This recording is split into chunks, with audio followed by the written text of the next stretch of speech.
beberapa media ada yang bilang ini lebih besar dari stok minyak di Arab Saudi katanya. Nggak tahu tuh benar apa enggak kan. Nah, apa yang terpikir oleh Pak Sandi ketika mendengar berita semacam ini? Kan ini sekian juta barel cadangan. Iya, bisa aja. Ternyata ketika diproduksi ada meleset mungkin ya. Bisa meleset. Ya, kok dari pengalaman Pak Sandi sendiri itu melesetnya tuh gimana itu? Ya. Menurut Pak Sandi ini, apa yang bisa Aceh lakukan supaya kejomplangan itu nggak terjadi? Jadi seandainya gas tadi itu dapat. Saya kira Subscribe, like, dan nyalakan loncengnya. Pak Sandi ini siapa sih sebenarnya gitu? Apa kegiatannya gitu ya? ya. Mungkin Pak Sandi bisa menceritakan sedikit latar belakang Pak Sandi dan kegiatannya. Oh sekarang. iya. Ya sehari-hari saya dosen di ITB, di Fakultas Teknik Pertambangan dan Perminyakan. Di sana saya sudah 35 tahun mengajar. Udah lama sekali ya. Udah cukup lama, sudah senior lah.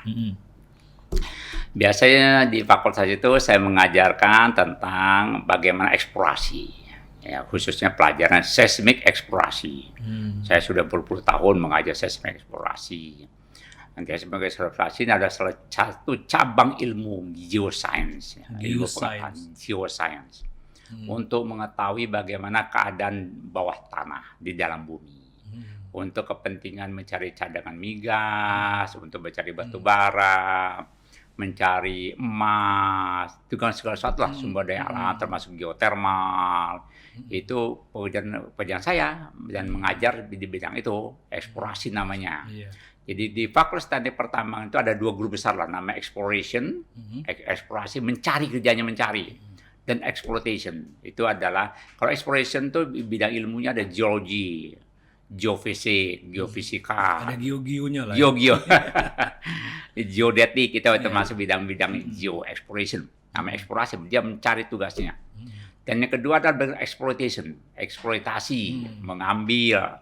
Biasa kalau sudah pekerjaan eksplorasi, baru mengambil itu bidang pertambangan, bekerja sana bidang perminyakan tuh.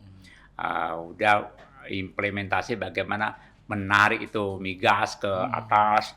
Dia punya teknologi sendiri bagaimana. Kalau saya khususnya di bidang exploration, eksplorasi, bagaimana mencari dengan teknologi, berjalan kaki ke daerah, biasanya para geologis tuh, geologis ke suatu tempat tertentu. Jadi kerjanya biasa kita itu adalah naik turun gunung dan ke lautan, sungai segala macam, urusan di bawah tanah lah urusannya.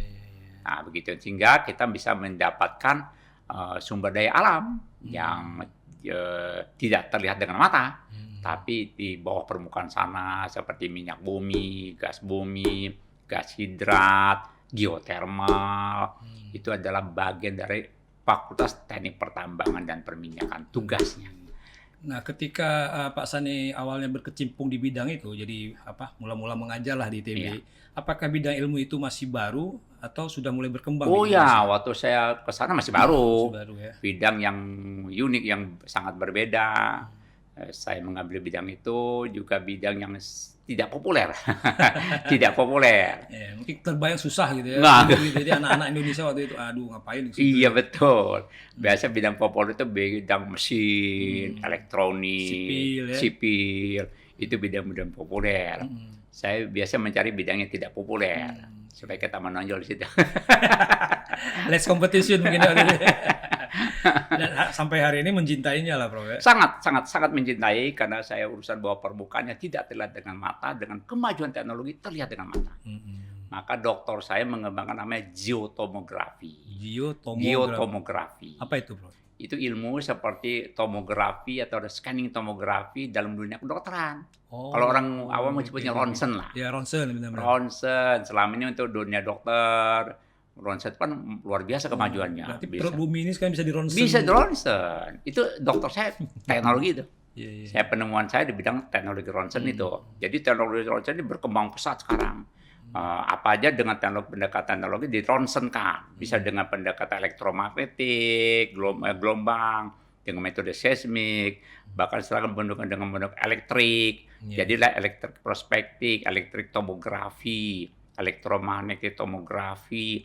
Itu menjadi bidang baru yang sangat diminati oleh mahasiswa-mahasiswa sekarang.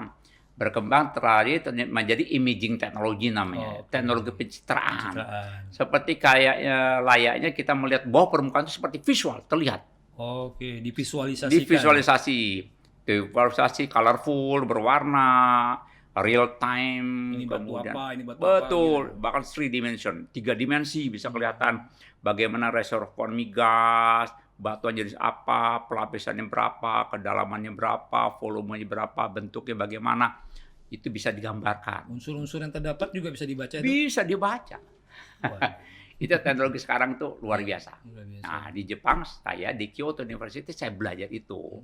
Semua dengan computerized, ya, dengan Berarti digital. Prof sekarang mengajar mengenai hal-hal yang tadi Betul. Saya mengajar namanya pelajaran geotomografi. Geotomografi. Nah, di sana dalam ada seismic tomografi, juga ada electric tomografi dan elektromagnetic tomografi. Jadi sepertinya keahlian Pak Sani ini banyak dibutuhkan lah di Indonesia ini. Karena Sangat, Indonesia ini belakangan alhamdulillah. kan gencar. Alhamdulillah, alhamdulillah.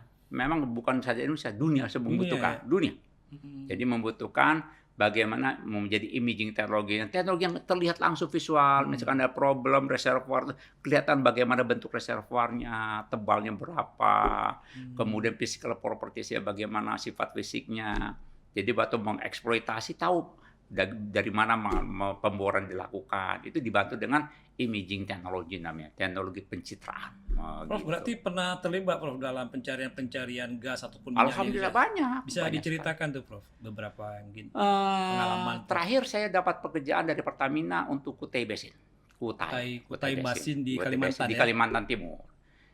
Itu basin termasuk terbesar di Kalimantan Timur.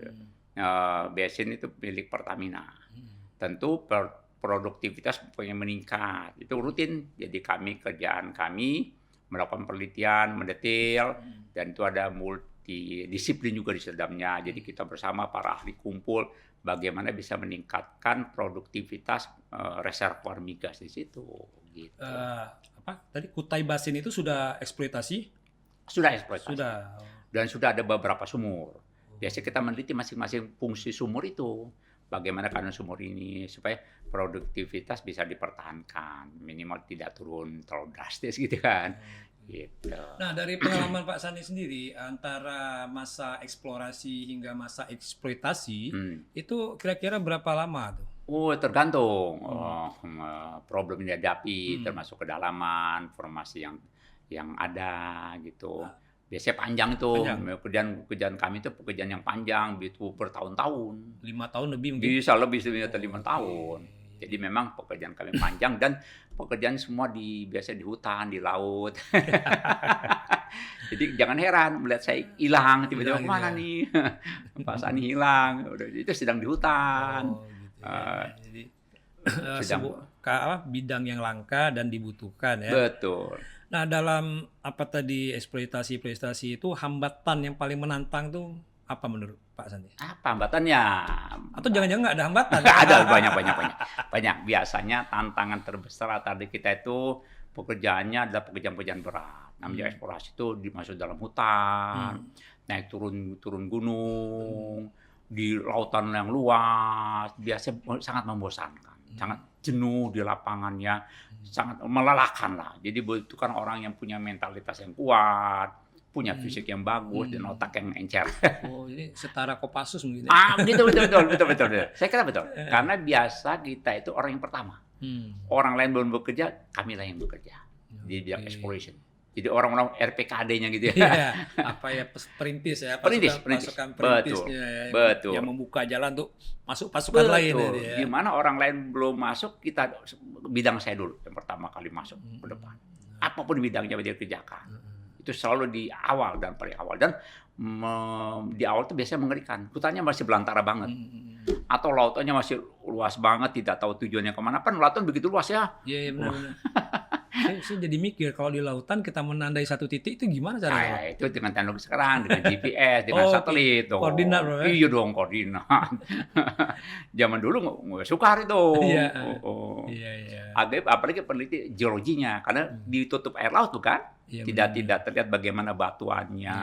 Nah, semua kan nampak sama gitu. Ya, nampak sama. Nah, dengan laut kita pakai teknologi, kita antarkan gelombang ke dalam laut, gelombang seismik, gelombang elektromagnetik, itu bisa merekonstruksi bagaimana keadaan geologi di bawah laut. Maka dikenal muncullah geological marine geology, marine geophysics, Bidang baru ya. bidang yang baru, baru. bidang baru. Nah, itu perlu anak-anak mahasiswa yang kuat juga, teknologi, matematikanya, fisikanya. Berarti ini keahlian dan pengalaman Pak Sani ini udah komplit sepertinya ya. Alhamdulillah. Sebagai akademisi sudah 35 tahun ya. Oh iya, iya, iya. Kemudian juga sebagai praktisi sudah Iya. merambah ke berbagai daerah, Iya, biasa saya sebagai konsultan. konsultan.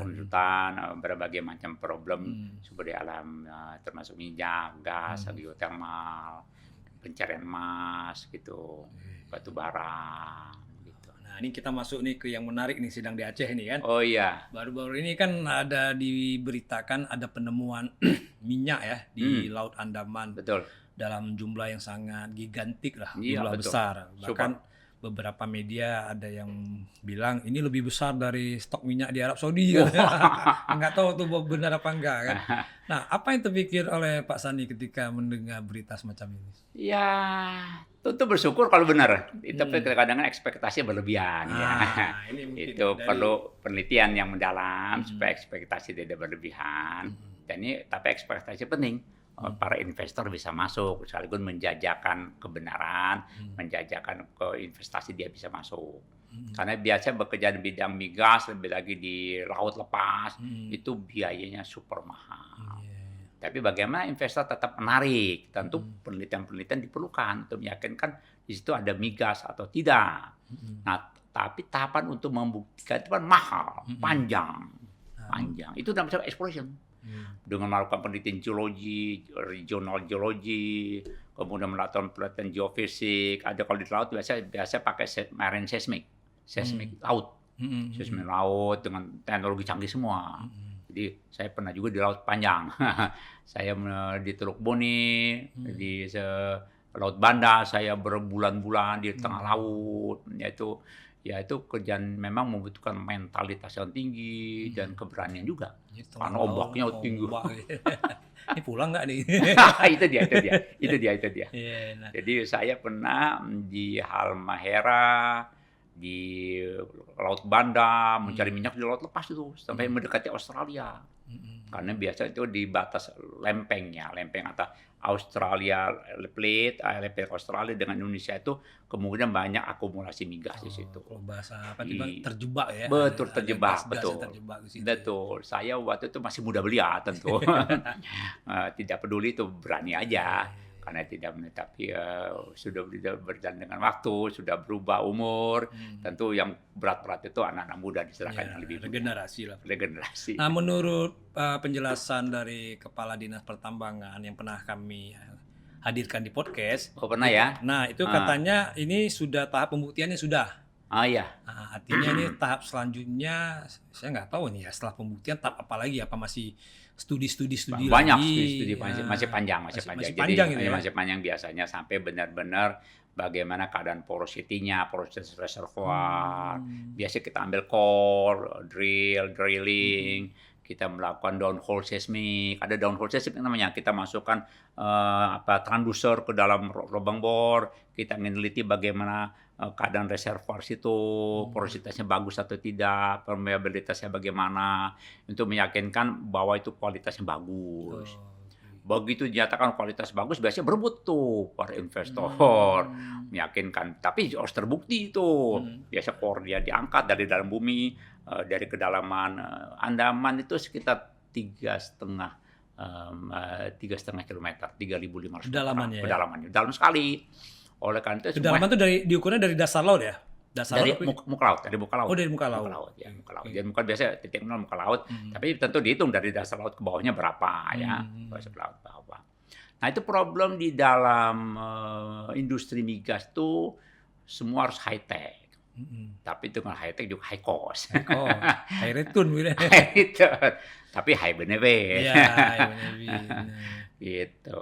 Nah, Jadi memang di bidang itu biasanya perusahaan-perusahaan besar punya keuangan yang kuat, punya teknologi yang tinggi, gitu, high tech semua ya, dan punya staff yang khusus, termasuk bidang saya itu. Nah, ini kan berita-berita penemuan gas minyak semacam ini kan sudah beberapa kali Iya betul. Dan karena tidak ada kelanjutannya, mungkin masyarakat awam pikir hari Senin ditemukan, hari Rabu sudah bisa gitu kan.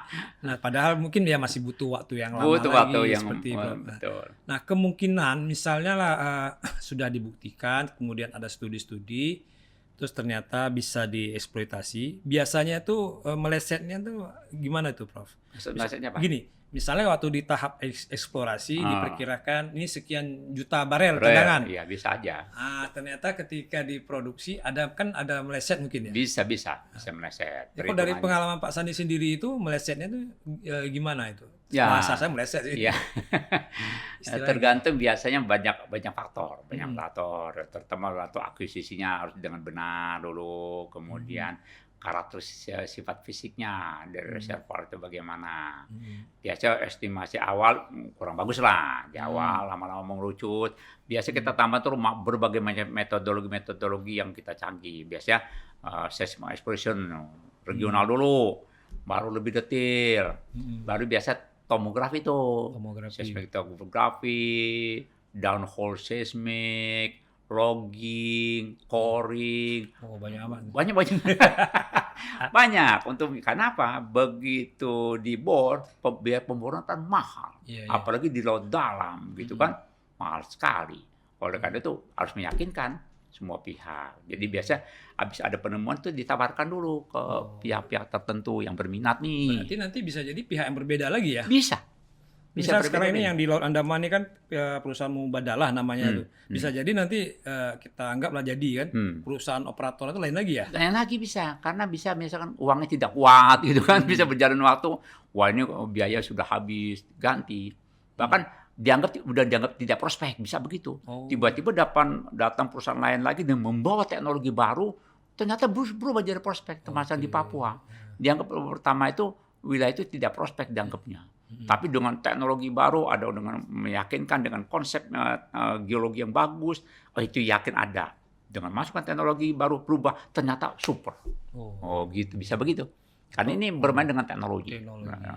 Bisa jadi ladang-ladang minyak gas yang dianggap nggak efisien dengan teknologi itu. Betul. Dengan kelihatan secara visual, 3 dimension, colorful, berwarna-warni, ini minyaknya, ini batas gasnya, ini batas reservoirnya, kelihatan tuh.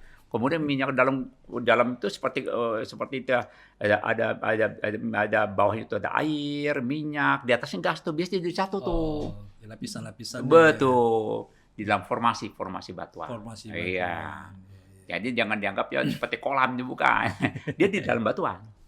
Di dalam pori-porinya tuh, maka melakukan pori batuan itu penting.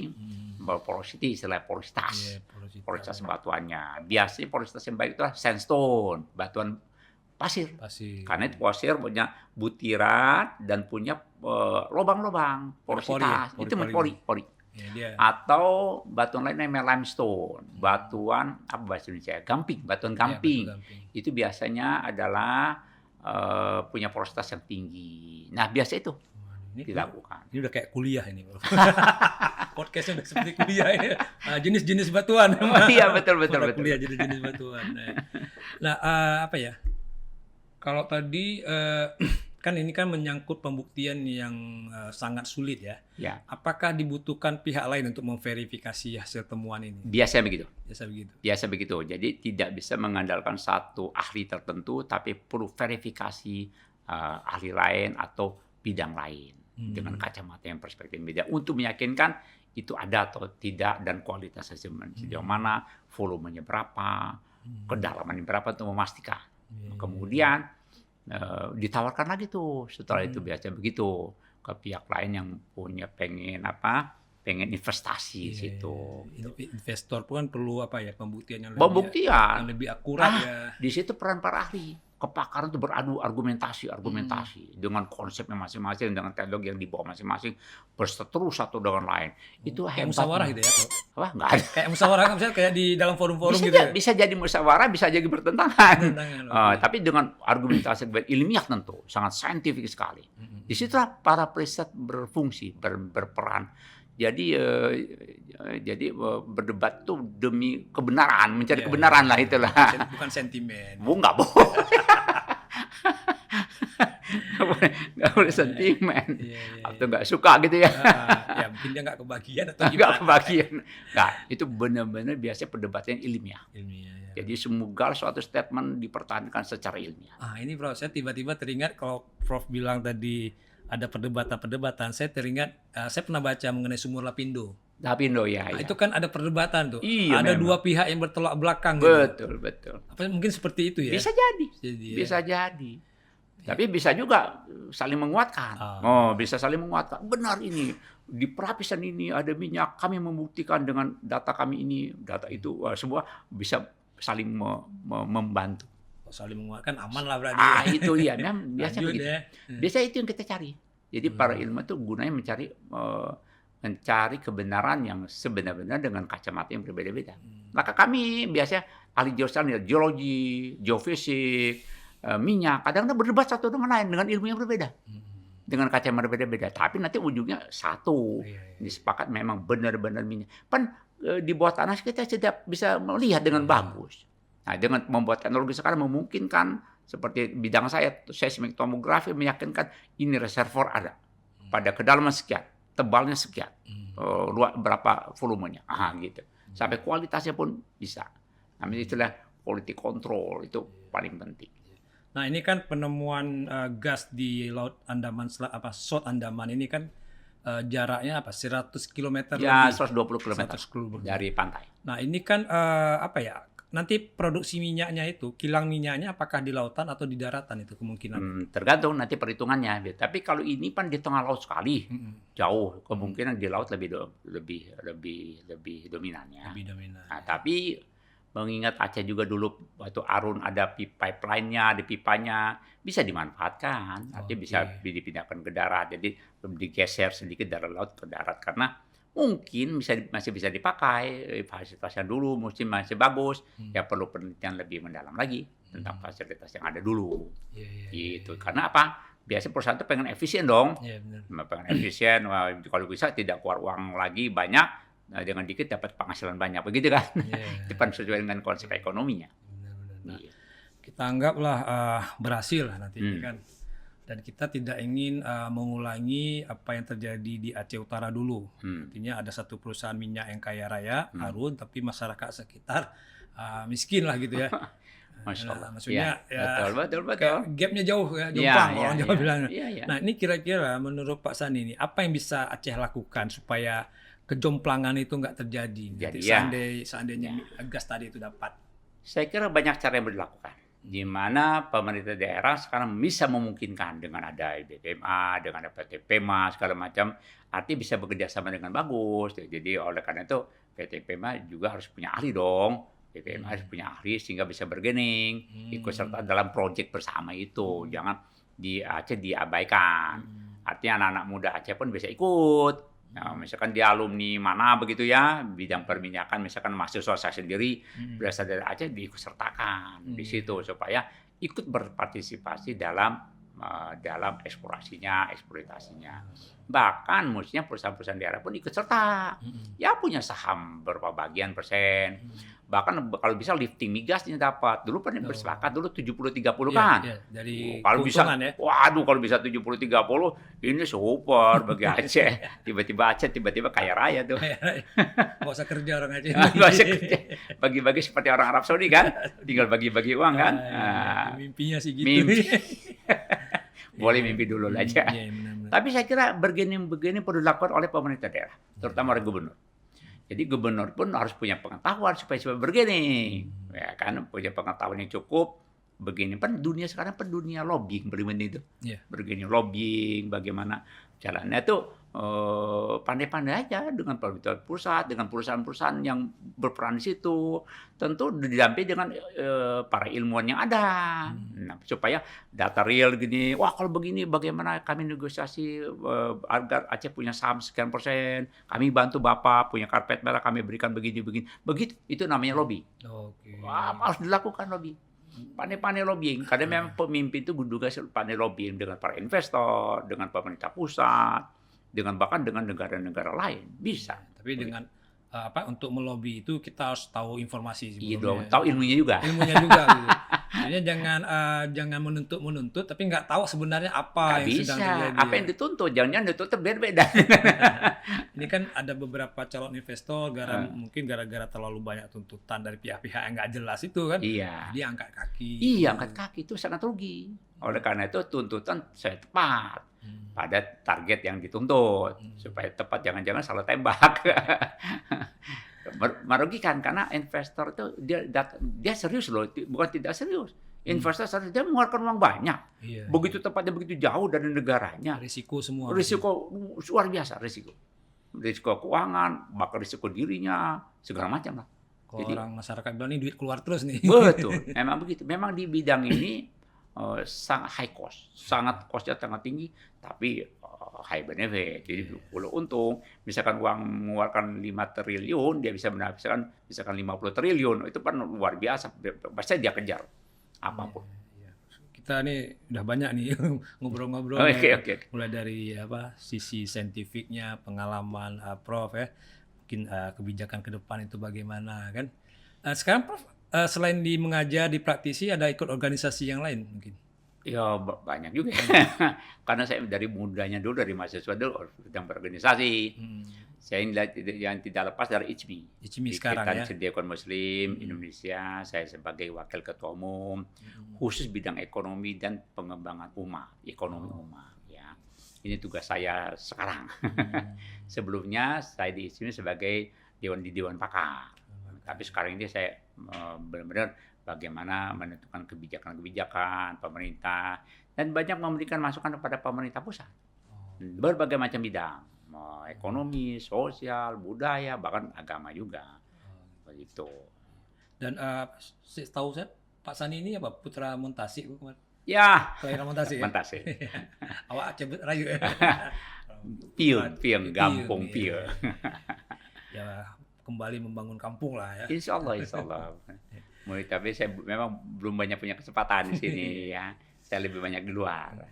Baik, Profesor Teguh Abdul Sani, terima kasih banyak atas informasinya. Ya. Sama-sama. Nanti ya kita kapan-kapan kami undang lagi lah. Baik. podcast ini Sangat senang. untuk ngobrol-ngobrol. Iya, supaya memberikan sharing, juga memberikan pengetahuan Iya. pada halayak umum. Siapa tahu nanti ke depan banyak anak-anak Aceh bisa belajar di bidang saya, di Fakultas Teknik Pertambangan dan Perminyakan. Tapi belajar yang serius, karena masuk situ tuh tidak mudah. Karena kompetisinya sangat sengit. Iya. Sangat sengit. Itu salah satu bidang yang kompetisi sangat berat untuk Jadi, masuk. bagi pemuda-pemudi Aceh yang ingin melanjutkan kuliah di ITB ya, di Ya. bidang pertambangan perminyakan, itu Pak Profesor Abdul Sani bisa menjadi Oh, rujukan tapi ada lah. loh. Kemarin saya lihat ada mahasiswa terbaik justru dari Aceh. Oh iya, Wah. menyampaikan pidatonya itu ya. Iya, di betul. acara wisuda Artinya ya. ada orang Aceh bisa Iya, juga, anak benar. muda gitu. Artinya tidak kalah, selalu ada. Iya. Selalu ada di dalam suatu kegelapan gitu, ada titik terang. Baik, terima kasih atas kehadirannya, Prof. Sama-sama. Saya pun terima kasih. Ya, oke, Pak penonton Rakan Sago TV, kita ketemu lagi di lain kesempatan. Assalamualaikum warahmatullahi wabarakatuh. Waalaikumsalam warahmatullahi. Jika video ini bermanfaat untuk Anda, silakan subscribe, like, dan nyalakan loncengnya.